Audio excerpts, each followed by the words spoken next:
Assalamualaikum warahmatullahi wabarakatuh. Di sini saya Fatimah Hajar akan mulai menjelaskan mengenai evaluasi penggunaan e-learning pada SMK. Jadi kita sudah tidak asing lagi dengan e-learning karena mengingat kejadian kemarin itu pandemi corona yang dimana kita menggunakan e-learning sebagai media pembelajaran. Karena terbatasnya pertemuan, jadi e-learning ini adalah alternatif yang terbaik bagi siswa serta pendidik. Nah, jika kita lihat dari awal, generasi Z tidak asing dengan teknologi. Kenapa saya mengambil generasi Z? Karena generasi Z ini adalah orang-orang yang menggunakan e-learning. Orang-orang yang belajar di e-learning ini adalah mayoritas atau sebagian besar adalah generasi Z. Jadi ketika kemarin suatu pandemi mereka dihadapkan dengan e-learning karena mereka sudah memiliki kelebihan yaitu tidak asing dengan teknologi atau tidak gaptek, jadi mereka langsung mendapat menyesuaikan. Nah, walaupun sudah tidak pandemi lagi, e-learning tetap bisa digunakan karena memiliki benefit yaitu belajar dapat dilakukan dimanapun dan kapanpun. Nah, kedua ini e-learning sangat ikut andil dalam kependidikan karena dalam penggunaannya sangat mempermudah dari kedua belah pihak. Seperti kita ambil contoh yang kemarin adalah pandemi, mempermudah kedua belah pihak bagi siswa belajar dapat dilakukan dimanapun dan kapanpun, serta bagi guru atau pengajar dapat memberikan materi yang jelas, terperinci, serta dapat memberikan kutipan sumber-sumber. Jadi ketika ada materi bisa langsung diberikan e-booknya atau link untuk belajar lebih mendalamnya dan sebagainya. Namun, kalimat mempermudah ini tidak berlaku pada semua orang karena mengingat guru-guru kita ada yang uh, tidak paham dengan teknologi atau bukanlah zaman dia untuk teknologi ini. Nah, jika kita melihat fakta pada awal pengujian e-learning ini di SMK Negeri 2 Limboto. Nah, walaupun e-learning ini bagus tapi tetap tidak sempurna pada awalnya.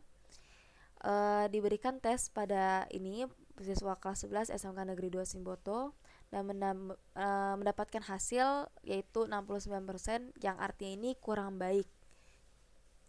Jadi kita memerlukan evaluasi yaitu berupa solusinya ini melihat kompetensi guru. Yang pertama ini dapat memantau kemampuan belajar siswa.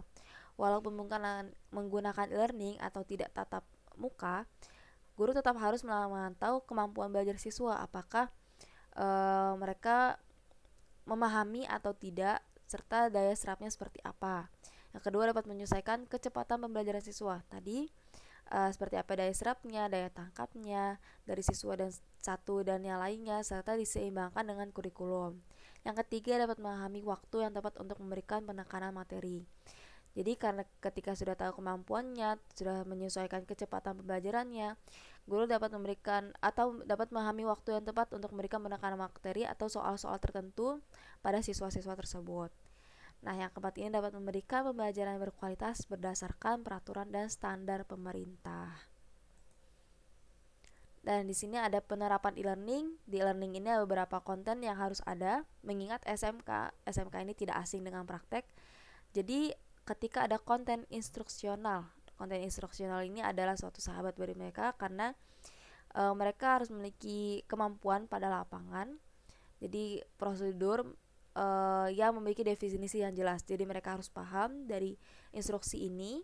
Lalu selanjutnya ini konten pengembangan dari instruksi. Tujuannya itu untuk melatih kreativitas dan kemandirian siswa. Dari konten instruksi ini dikembangkan untuk melatih kreativitas, pengembangan dari prosedurnya itu seperti apa dan solusinya seperti apa. Nah, selanjutnya ini konten berupa contoh pengerjaan. Nah, ketika udah mulai ada contoh, siswa ini mulai lebih terbayang, lebih memahami, ada visualisasinya atau ada penjelasan mendetailnya seperti apa di real life-nya, kehidupan nyatanya itu seperti apa. Dan yang keempat ini ada konten melatih memunculkan pertanyaan pada siswa berupa games edukatif.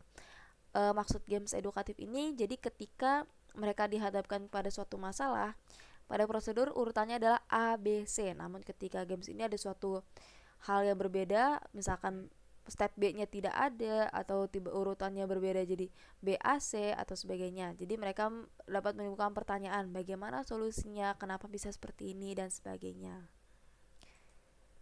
Nah, selanjutnya ini adalah prototype. E-learning ini tidak lengkap jika tidak ada prototype. Mengapa?